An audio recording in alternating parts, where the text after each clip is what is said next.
एक दिन गुरु जी को अपनी कुटिया पर आमंत्रित किया सहजोबाई ने और कहा, गुरुदेव आप मेरे द्वारा प्रदान की गई सेवा स्वीकार करने आइए। तो गुरु जी बोले ठीक है हम आते हैं। तो उनकी गुरु निष्ठा इतनी तीव्र थी कि उससे ठाकुर जी बड़े प्रसन्न थे। ठाकुर जी बोले आज हम सहजोबाई की परीक्षा लेते हैं। बोले क्या, कैसे परीक्षा लेंगे?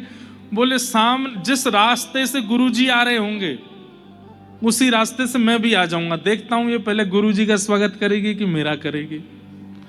ठाकुर जी परीक्षा लेने के लिए आए और उसी समय सामने से गुरु जी आ रहे हैं और गुरु जी के ठीक बगल वाली गली से ही ठाकुर जी भी आ रहे हैं, पीताम्बरी पहन करके, मुकुट धारण करके, कमल नेत्र ठाकुर जी के, और मंद मंद मुस्काते हुए आ रहे हैं। देखें ये आज पहले सत्कार किसका करेगी, गुरु का करेगी कि हमारा करेगी? सहजोबाई ने ऐसी लीला की कि सब देख के चौंक गए।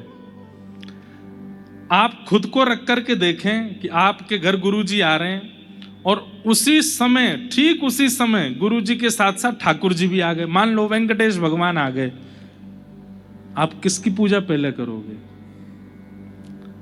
यहां बोलने को 4-5 लोग बोल देंगे गुरुजी की, पर करेगा कोई नहीं। जब सामने ठाकुर जी होंगे तो ठाकुर जी की ही करोगे। मैंने खुद से पूछा कि अगर मेरे गुरु और मेरे ठाकुर जी दोनों अगर सन्मुख आ जाते तो मैं किसकी पहले पूजा करता? तो मेरे मन में जो उत्तर आया वो क्या था कि मैं गुरु जी से कहता, गुरु जी ठाकुर जी आ रहे हैं, आ जाओ साथ में पूजा करेंगे। मेरे मन में क्या आया कि मैं अपने गुरु जी को भी बगल में बुला के कहूंगा, लो गुरु जी एक थाल एक तरफ से मैं पकड़ूं, आप पकड़ो, दोनों आरती करेंगे। लेकिन सहजोबाई ने ये नहीं किया। सहजोबाई ने क्या किया? दौड़ करके गई और ठाकुर जी का हाथ पकड़ करके खींच के अपने पास लेके आई। बोले लो थाल पकड़ो, गुरु जी आ रहे हैं, आरती उतारो। ठाकुर जी बोले, सहजो मैं भगवान हूं, मैं परमात्मा हूं, मैं ईश्वर हूं। सहजोबाई बोली मैं सबका उत्तर दे दूंगी, सुनना चाहेंगे आप? बोले हाँ दो। बोले मेरे से श्रेष्ठ गुरु कैसे हो गए तुम्हारे? तब सहजोबाई उत्तर देती हैं, लेकिन आपने आंख नाक जीव कान त्वचा हाथ पैर सब दे दिए, पर इन पंच इंद्रियों और पंच कर्म इंद्रियों और पंच ज्ञान इंद्रियों को सद्मार्ग में कैसे लगाया जाए ये तो गुरुजी ने सिखाया। आपने हाथ दिए, इन हाथों से असद क्रिया भी होती है, पर इन हाथों से सेवा की जाती है, ये तो गुरुजी ने सिखाया। इन नेत्रों को आपने दिया, पर इन नेत्रों से असद वस्तु देखी जाती है, इन नेत्रों से दर्शन करने चाहिए, ये गुरुजी ने बताया। आपने मन दिया और उस मन को हमने पूरे विश्व में भटकाया, पर उस मन को एकाग्र गुरुजी ने किया।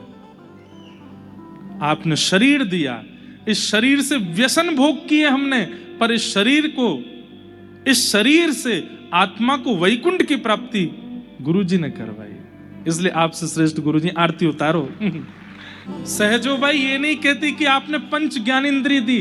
सहजोबाई क्या कहती है?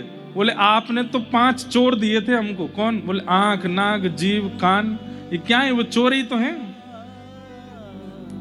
हलवाई की दुकान से इनका मन होता है कि बिना पैसे दिए रसगुल्ला खा लें। नेत्र तो वास्तविक चोर हैं।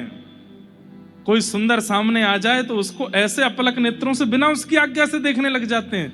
ये पंच चोर आपने दिए। इन 5 चोरों को इनको लुटा करके ये जो अनाथ थे इनको सनाथ बना दिया। आपने तो ये चोर बना के भेजे थे, पर इनकी चोरी छुड़वाई किसने? गुरुजी ने। इसलिए गुरुजी श्रेष्ठ है। और पहली बार ऐसा हुआ इस धराधाम पर कि गुरुजी आ रहे हैं और एक तरफ से थाल सहजों ने पकड़ा और एक तरफ से ठाकुर जी पकड़ करके गुरुजी की आरती कर रहे हैं। ऐसे सहजो भाई, गुरु ना राम तजू मैं गुरु ना बिसार। तो वैद्यम वास्तव मत्र वस्तु शिवदम। मैं किस लिए कह रहा था कि भाग्यवान व्यक्ति वो नहीं है जो बहुत धन कमा ले, ऐश्वर्य कमा ले, नाम कमा ले, यश कमा ले। ये कमाना अगर भाग्यवान होता ना तो अमेरिका में सबसे पैसे वाला आदमी रहता है विश्व का, वो लक्ष्मी पूजा नहीं करता होगा, पर सबसे पैसे वाला है, उसके ऊपर लक्ष्मी की कृपा सबसे ज्यादा। तो लक्ष्मी का मतलब धन नहीं होता आपके पास, लेकिन हाँ निश्चित है, अमेरिका में रहने वाला सबसे धनवान व्यक्ति, उसने एक भी रसिक संत का दर्शन नहीं किया होगा। देखा जाए तो महाकंगाल है। हम आप सब लोग धनी हैं, क्योंकि ऐसे ऐसे रसिकाचार्यों के, ऐसे ऐसे महापुरुषों के, ऐसे ऐसे भगवत प्राप्तों के हमको दर्शन होते हैं।